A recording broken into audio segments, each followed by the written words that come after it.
All right, guys, welcome back to another episode of the Magoon Squad show.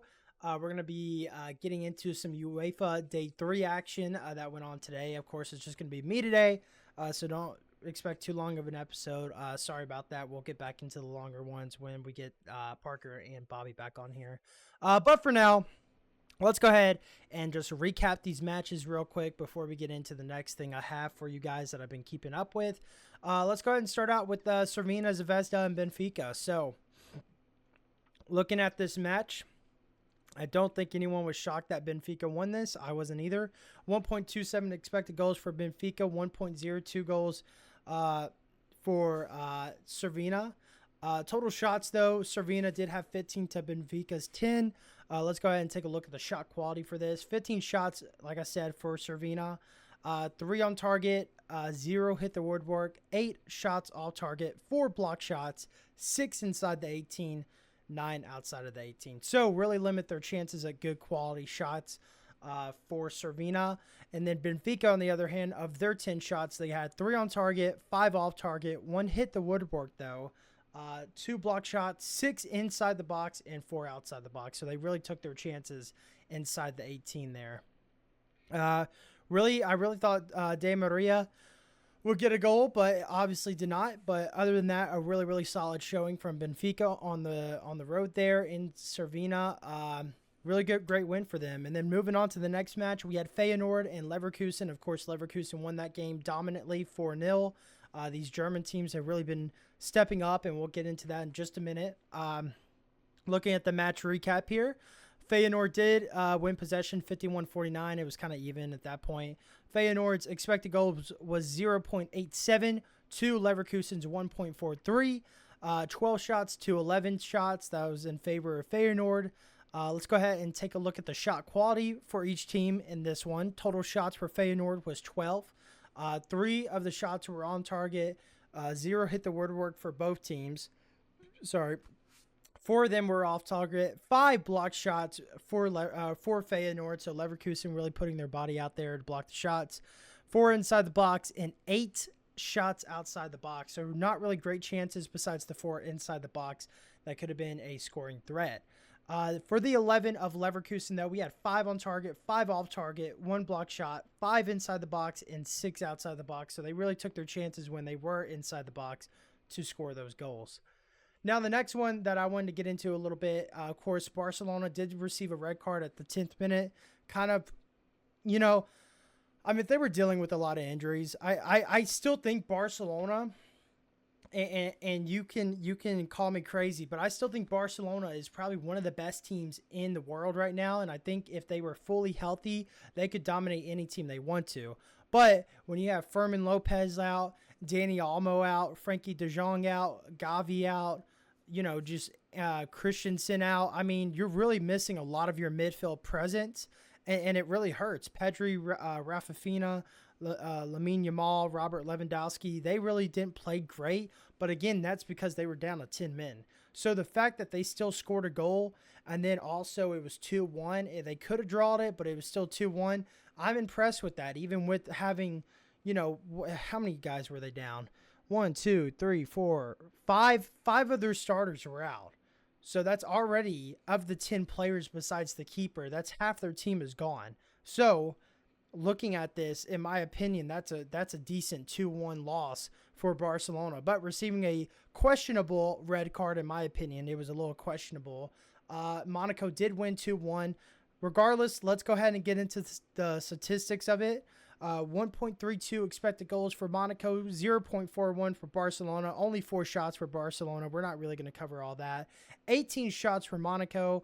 To Sturgeon really played solid. Did I say Sturgeon? To Stegen. Sorry. Played really solid for Barcelona.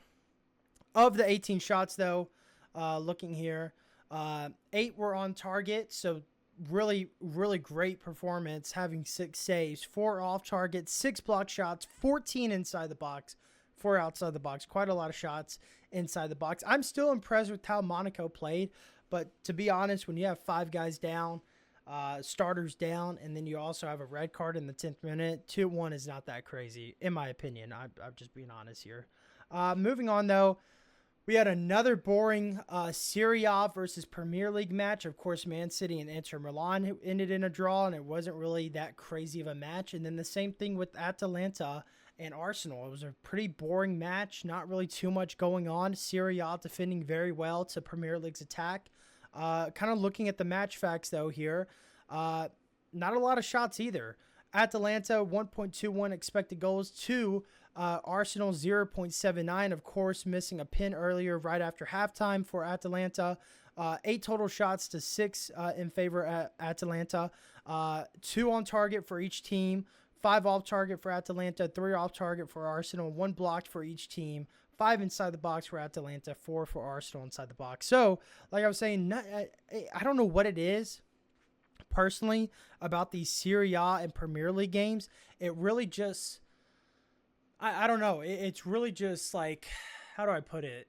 I don't want to say boring, but it's almost just like Serie A plays so much better defense than Premier League does. And Premier League, like for Man City, had 22 shots, right?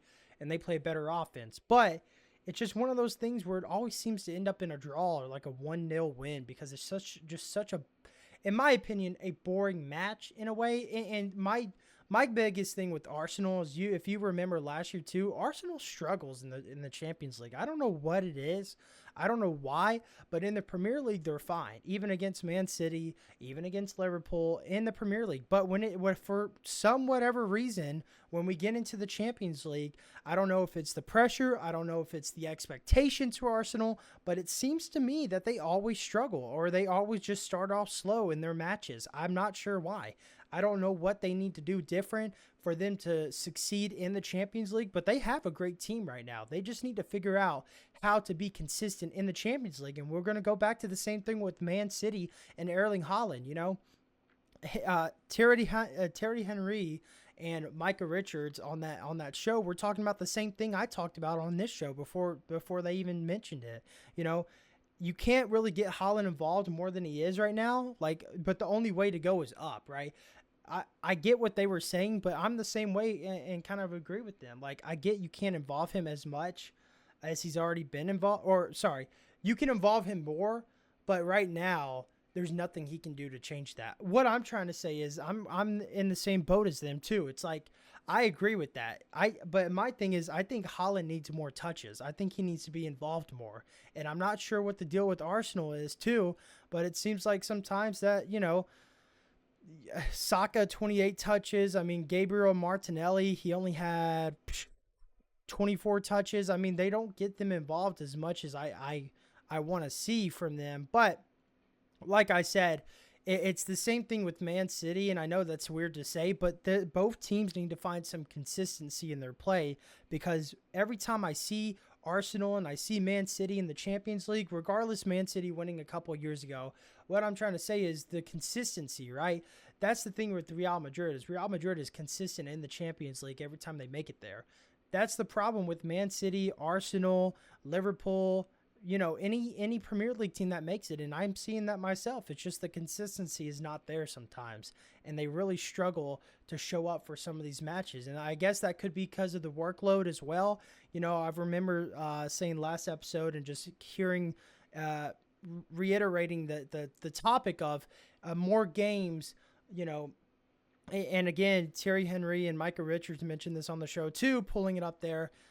You know, it's like the amount of games played in the last 3 or 4 years for these guys is a lot. It's like 170 games or something like that. And that's a lot for these Premier League players. And that's what I was trying to say. You know, you need to cut down on the cups, right? You don't really need all these different cups inside of the Premier League. I get it. The cups have been around for a while. But for a team like Man City, the quote really makes sense for them. They actually suffer from success. The players actually suffer from success, you know? And it was a great point what Thierry Henry said, you know, and I agree. The body can adapt to playing those amount of games, but the mind can't. The mind can only take so many games and so much preparation and so much, you know, focus and mentality of playing these games that it causes on the players, that sometimes you gotta cut some games out, you know? And that's where I'm kind of at with that too. I think Premier League just needs to choose one cup, right? You got Coppa Italy and Serie A. You got Polka Cup in Germany. You know, you have all these different cups, but it's just one cup. And then here's the Premier League. You got league play, league matches, you know, and then you got the EFL Cup and then the Caprero Cup or whatever the hell it's called, the ones that no one cares about. But what I'm saying is there are already 3 tournaments in there, and then European competition as well for the UEFA Champions League. So what I'm trying to say simply is just cut one of them out. You only need one different tournament, max 3. So I don't really understand why they have so many, so many, just, you know what I'm trying to say. So many tournaments in the Premier League. Anyway, moving on. Atletico did win 2-1 against Leipzig. Sesko with the goal. Griezmann with the goal as well. Kind of looking at the match tracks here. Atletico 1.53 expected goals to the 0.68 of Leipzig. Total shots was 21-7 in favor of Atletico. Really, really dominant performance from Atletico. We kind of expected that, though, from Atletico. They are a really, really good team coming into this. Of the 21 shots, 4 were on target, 1 hit the woodwork, 11 off target, 6 blocked shots, 17 shots inside the 18. That is insane to me. 17 of their 21 came inside the 18, and then the 4 outside the box, of course. Of the 7 for Leipzig, though, 3 were on target, 3 were off target, 1 blocked, 5 inside the box, 2 outside the box. But anyway, Atletico is kind of the same situation as a couple other teams.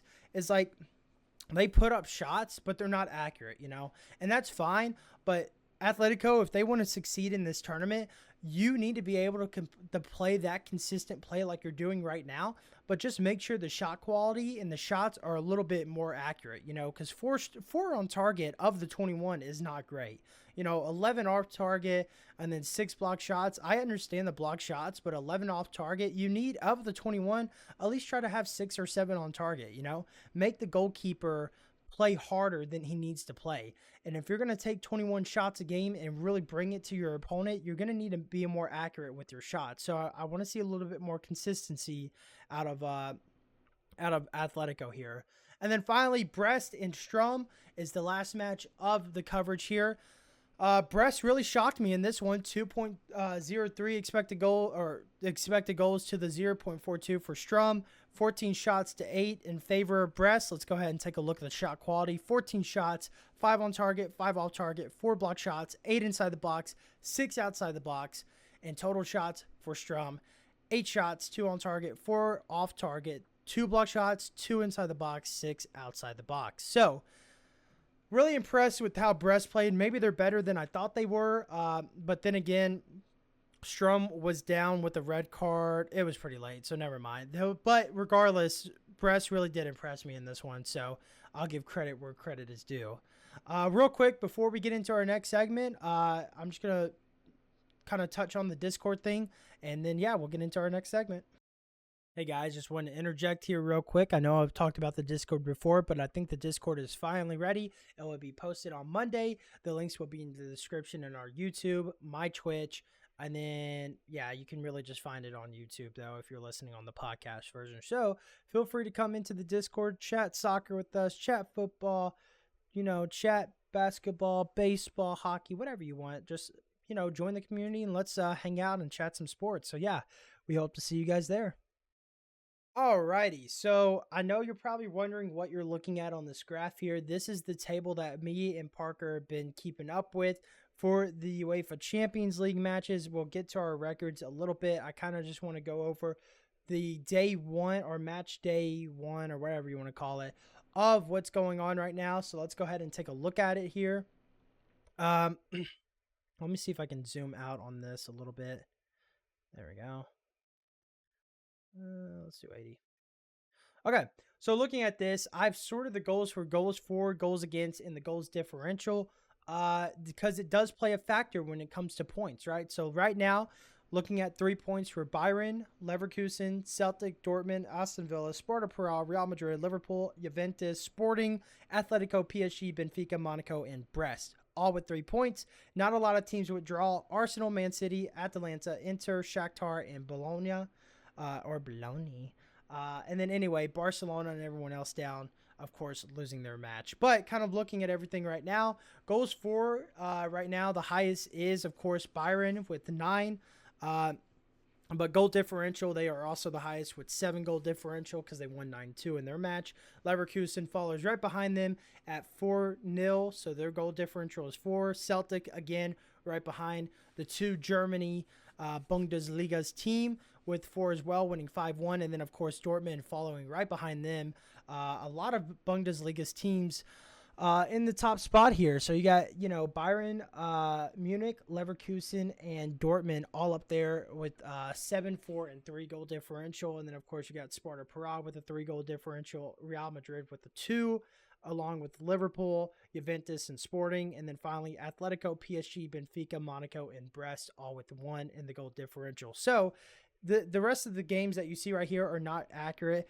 But we're going to kind of keep up with this throughout the whole tournament, and it will be updated to make sure the accurate schedule is showing right here. But, me and Parker talked about this off the show, of course, because he's not here right now. But I really do agree with him in the fact that the goals actually matter. So when Byron plays Dinamo or when Byron plays Shakhtar or, Bratislava, you really need to bring it to that team. I get 9-2 is an embarrassing and quite utterly disrespectful, score line. But when the goal differentials do matter and the points wise, like say if Byron goes and loses to PSG, Feyenoord for some reason, Aston Villa and Benfica and Barcelona, if they somehow have enough points to qualify for the knockout round and or the 1-8 spot, it's going to come down to goal differential, right? So it's really important that, for instance, Bayern Munich, Leverkusen, Dortmund, Celtic, Aston Villa, the names I mentioned, Real Madrid, Liverpool. It's really important that these teams score a lot of goals against the teams that are not very good. And I know that sounds pretty bad, but when Dortmund is playing, for instance, Shakhtar or Strom, bring it to them. Take it to them. Dinamo too. Dortmund needs to take it to them and win like 4-0, 5-0, something like that. Same thing with Bayern, right? They won 9-2. They're gonna take it to Bratislava. They'll probably win 7-2, 7-1, or something like that. Something crazy. The goals differential do matter, right? It also matters for seeding as well for 1-8, right? So if Bayern is tied with someone in the 1-3 spot, right? Let's just say, for instance, there's a 3-way tie for first place. It's going to come down to goal differential. Goal differential really, really does matter in this tournament. I think this is a big talking point that changes the format of what's going on right now. So it sucks for the teams that are not great against these superior teams such as Bayern, Dortmund, Real Madrid, Liverpool. It really sucks seeing teams that are not as good as these superior or better teams be able to compete. Sometimes you might have that Cinderella story, right? What if Bratislava goes and beats Bayern? I mean, you never know. I get it. There's a Cinderella story to be had, but for the most part, these bigger teams, better teams are going to take it to these smaller clubs. And the reason why is because, like I said, the goal differential does matter. It does matter a lot to seeding purposes, or getting into the 1-8 and not having to play a knockout round before the round of 16. All this really does take into effect how different this format is and how important, scoring goals is, but also not letting a lot of goals in. That's the other big thing. You have to score goals without letting too many in. And you could say, yeah, that's called winning, but you're missing my point. Like, if you score 5 goals, try not to let 2 or 3 in, try to let it be 5-1, 5-0, something like that. That is really important for your goal differential when it comes to seeding. So I'm interested to see how this all plays out coming forward and going forward to what is going to happen in the UEFA Champions League and how things will shape up as we move along in this tournament. But after seeing the first week of how these teams played against some of the, smaller clubs, Bayern, for instance, Dortmund, for instance, Celtics, for instance, winning 5-1. I'm interested to see how much these teams, put just a dominant performance on these smaller clubs. So I'm very interested to see how that's going to work moving on into this tournament. I would like to see some upsets and some Cinderella stories. I personally just don't think it's going to happen like that. I just don't think how this format is. I just don't think that it's going to be like that, unless for some reason Byron has already secured a 1 through 8 and they don't care what their 1 through 8 is, and they don't play their starters against Bratislava. But my thing is, their starters are going to play every single Champions League appearance. I'm just being honest. I don't think they're going to rest starters. They don't do that in football. I think Byron and bigger teams like that will play their starters every single match, because the players not only want to, but I mean, every game does matter. I know it doesn't matter sometimes when seeding, points or goal differential, but every game does matter. I'm just going to be honest. Every game does matter. So I'm curious to see how this is going forward into the Champions League, to see how this is going to play out. But, sorry for the short episode today. I hope you guys enjoyed it. Enjoy the weekend. We got a lot of college football coming up. I'm going to say that tomorrow because I think Parker may be joining us tomorrow. If not, we've already deep dive into or made our picks, but I kind of want to deep dive into it. But I hope you enjoy the Illinois-Nebraska game tomorrow. I'm hoping our episode will be up before then. But if not, enjoy the Illinois and Nebraska game. Should be a good one. We'll see what happens. Let's see if Dylan Raiola can really live up to the hype. So, yeah, I hope you guys enjoy your weekend. And I'll see you tomorrow on the next episode. And, yeah, take care, guys. Bye. I packed a bowl and I fell asleep.